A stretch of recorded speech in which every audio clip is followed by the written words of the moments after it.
విజయవాడలో ప్రజా రవాణా వ్యవస్థ రూపురేఖలపై రాష్ట్ర ప్రభుత్వం విస్తృత కసరత్తు చేస్తోంది. నగరంలో ప్రజా రవాణా కోసం ప్రత్యేక మార్గాన్ని అభివృద్ధి చేయాలని సిఆర్డీఏ అధికారులకు ముఖ్యమంత్రి సూచించారు. ఇదే విషయమై జర్మనీకి చెందిన రవాణా రంగంలో పేరొందిన డాట్సన్ సంస్థ ప్రతినిధులు సీఎంని కలిశారు. నగరంలో అభివృద్ధి పనులపైన సిఆర్డీఏ అధికారులతో ముఖ్యమంత్రి సమీక్ష నిర్వహించారు.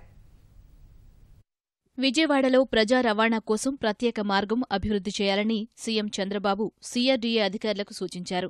నగరంలోని ముఖ్యమైన రహదారులను ఆహ్లాదంగా ఆకర్షణీయంగా తీర్చిదిద్దాలని ఆదేశించారు.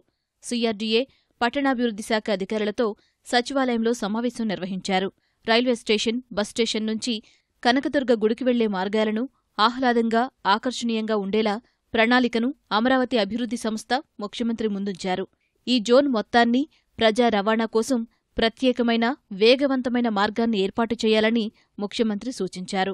జర్మనీ నుంచి మొన్న యాక్చువల్గా డెలిగేట్స్ వాళ్ళు వచ్చారు, ముఖ్యమంత్రి గారిని కలిశారు. ముఖ్యమంత్రి గారు ఈ యొక్క ట్రాన్స్పోర్ట్ అంటే ఒక్క మెట్రో అనేది కాదు, బీఆర్టీ కానీ మెట్రో ట్రాన్స్పోర్ట్ కానీ, రేపు ఉదయం స్మాల్ ఏరియాలో ఎలక్ట్రికల్ బస్ తిరిగేది కానీ, ఫ్యూచర్లో అవసరమైతే మోనో రైలు కానీ, సర్క్యూట్ ట్రైన్ కానీ, వీటన్నిటికి సంబంధించి ఇంటిగ్రేటెడ్గా స్టడీ చేసి ముఖ్యమంత్రి గారు సబ్మిట్ చేయమన్నారు.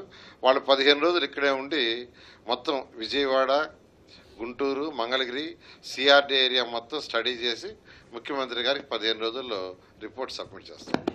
ఏ సిటీకైనా ప్రపంచంలో ఒక మెట్రో ఉంటుంది, లైట్ కానీ హెవీ కానీ. దానికి లింక్ చేస్తూ మోనో రైలు కానీ ఎలక్ట్రికల్ బస్సెస్ కానీ అవన్నీ ఉంటాయి. దాన్ని స్టడీ చేయమని యాక్చువల్గా చెప్పారు. సిఆర్డీఏ పరిధిలో ఏర్పాటు చేయనున్న శాఖమూరు పార్కుపైన ఏడీసీ అధికారులు ప్రజెంటేషన్ ఇచ్చారు. వన్యప్రాణులకు ఇబ్బంది లేకుండా రాత్రి సఫారీ కోసం జురాంగ్ పార్క్ తరహాలో ఏర్పాటుపై ఆలోచనలు చేయాలని ముఖ్యమంత్రి వారికి సూచించారు. విజయవాడ నదీముఖం, కాల్వ కట్టల అభివృద్ధిపై కూడా అమరావతి అభివృద్ధి సంస్థ ప్రజెంటేషన్ ఇచ్చింది. మొత్తం 250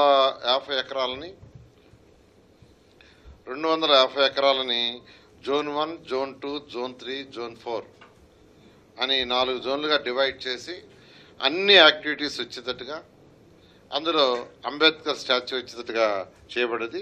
దాన్ని ఈరోజు ముఖ్యమంత్రి గారు ఫైనల్గా దీన్ని యాక్సెప్ట్ చేశారు, డిజైన్స్ అంతాను.